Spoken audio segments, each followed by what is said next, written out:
ओम शांति। आज 30 अक्टूबर 2023 के साकार मधुर महावाक्य है।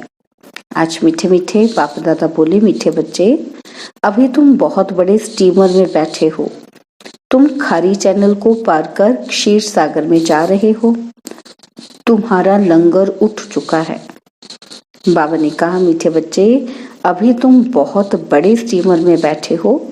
तुम खारी चैनल को पार कर क्षीर सागर में जा रहे हो। तुम्हारा लंगर उठ चुका है। बाबा आज प्रश्न पूछते हैं कि बच्चों को विशेष थकावट किस बात में आती है और थकावट आने का मुख्य कारण क्या है।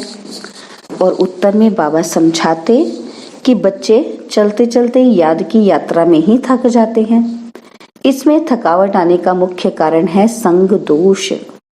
संग ऐसा मिल जाता है जो बाप का हाथ छोड़ देते हैं। कहा जाता है, संग तारे कुसंग बोरे। संग में आकर स्टीमर से पांव नीचे उतारा तो माया कच्चा खा लेगी। इसलिए बाबा बच्चों को सावधान करते हैं कि बच्चे, समर्थ बाप का हाथ कभी भी नहीं छोड़ना। मुरली का गीत है, माता ओ माता तू सबकी भाग्य विधाता। ओम शांति। रूहानी बाप रूहानी बच्चों को कहते हैं, बच्चे ओम शांति। इसको भी महामंत्र कहा जाता है। आत्मा अपने स्वधर्म का मंत्र जपती है। मुझ आत्मा का स्वधर्म है शांत। मुझे शांति के लिए कोई जंगल आदि में जाने की दरकार नहीं। मैं आत्मा शांत स्वरूप हूँ। यह मेरे ऑर्गन्स है। आवाज करना ना करना ये तो मेरे हाथ में है। परंतु यह ज्ञान ना होने के कारण दर दर भटकते हैं। इस पर एक कहानी भी है कि एक रानी का हार गले में था, लेकिन वो भूल गई। उसे लगा कि मेरा हार खो गया है, तो वह बाहर ढूंढ रही थी। और फिर कोई ने कहा, हार तो गले में पड़ा है। यह दृष्टांत देते हैं। मनुष्य दर दर भटकते हैं ना। सन्यासी आदि भी कहते हैं, मन की शांति कैसे हो, परंतु आत्मा में ही मन बुद्धि है। आत्मा इन ऑर्गन्स में आने से चौकी बनती है। बाप कहते हैं, तुम आत्मा अपने स्वधर्म में रहो। इस देह के सब धर्म भूल जाओ। बार बार समझाते हैं तो कोई कहते हैं कि हमें शांति में बिठाओ।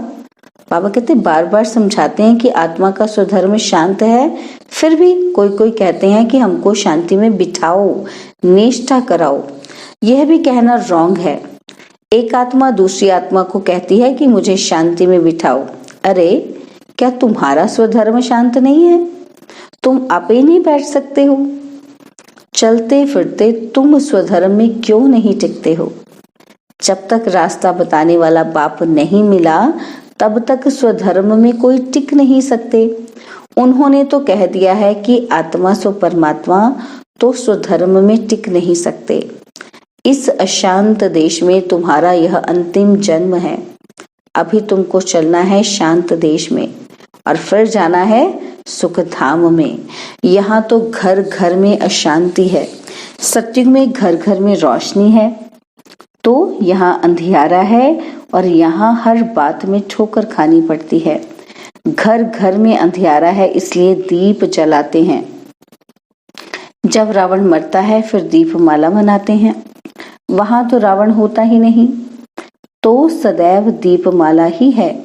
और यहाँ रावण राज्य के कारण 12 मास के बाद दीप माला बनाते हैं।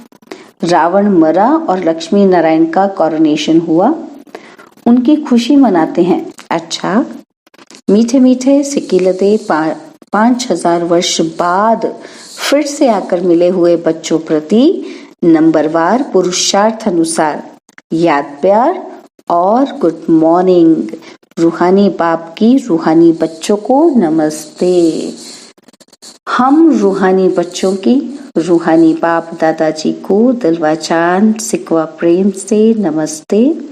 ओम शांति। प्यारे बाबा, मीठे बाबा, मेरे बाबा, शुक्रिया बाबा, शुक्रिया बाबा, शुक्रिया। धारणा के लिए मुख्य सार है। पहला पॉइंट है, समर्थ बाप का हाथ पकड़कर रखना है। एक बाप से ही दिल लगानी है, सवेरे उठकर याद में बैठना है। और सेकंड पॉइंट, संग दोष से अपनी संभाल करनी है, कुसंग में आकर कभी पढ़ाई नहीं छोड़नी है। बाबा ने आज वरदान में बोला कि खुशी की गोली व इंजेक्शन द्वारा स्वयं की दवाई स्वयं करने वाले नॉलेजफुल भव। खुशी की गोली व इंजेक्शन द्वारा स्वयं की दवाई स्वयं करने वाले नॉलेजफुल भव। ब्राह्मण बच्चे अपनी बीमारी की दवाई स्वयं ही कर सकते हैं। खुशी की खुराक सेकंड में असर करने वाली दवाई है। जैसे डॉक्टर्स पावरफुल इंजेक्शन लगा देते हैं तो चेंज हो जाते, ऐसे ब्राह्मण स्वयं ही स्वयं को खुशी की गोली दे देते, तो खुशी का इंजेक्शन लगा देते तो बीमारी का रूप बदल जाता। नॉलेज की लाइट माइट शरीर को भी चलाने में बहुत मदद देती है। कोई भी बीमारी आती है तो यह भी बुद्धि को रेस्ट देने का साधन है। स्लोगन है, जो मन की एकाग्रता द्वारा सर्व सिद्धियां प्राप्त कर लेते हैं वही सिद्धि स्वरूप बनते हैं। जो मन की एकाग्रता द्वारा सर्व सिद्धियां प्राप्त कर लेते हैं वही सिद्धि स्वरूप बनते हैं। ओम शांति।